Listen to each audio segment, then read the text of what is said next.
Hello there and welcome back to another inking video.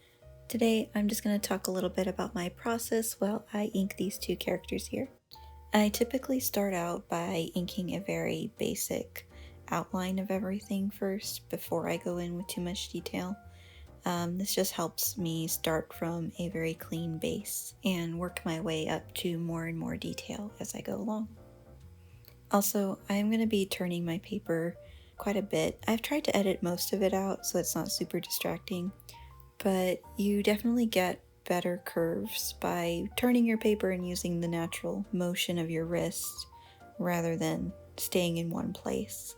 So yeah, sorry again if it's a little distracting. It's a very helpful technique though.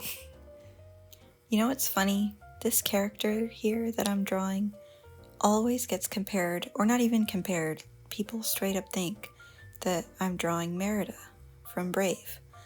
And it's funny because obviously this is a black and white illustration, so I wonder if anyone initially seeing this had that thought, or if it really is just the red curly hair that links her to Merida. I mean, I know it has that Celtic sort of influence, but I'm pretty confident it's the red curly hair that everyone just looks at and immediately assumes it's Merida from Brave.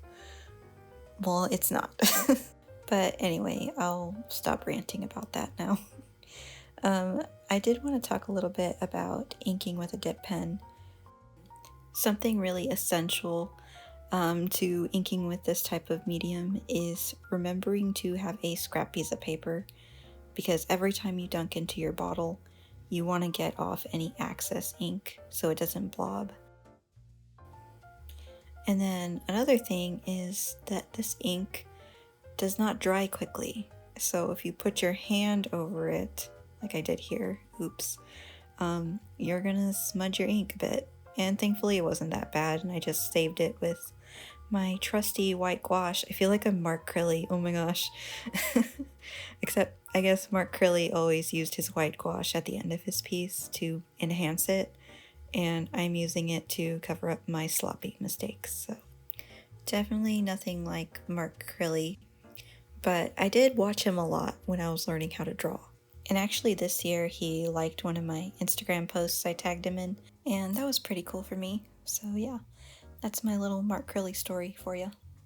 Anyway, back to my illustration. I'm just adding in some final shading details before I wrap it up. And I did want to mention that this illustration was actually a digital piece I was working on, and I decided to finish it as a digital piece, for now at least. I know I haven't actually posted any of my digital work on here, and that's just because I don't have any actual recordings of it, so hopefully that'll change and I'll be better about recording my digital stuff too.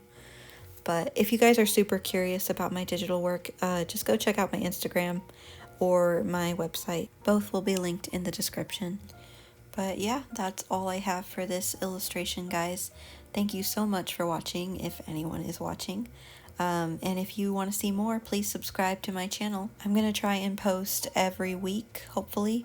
Right now we've been doing every Saturday, so we'll see how that goes.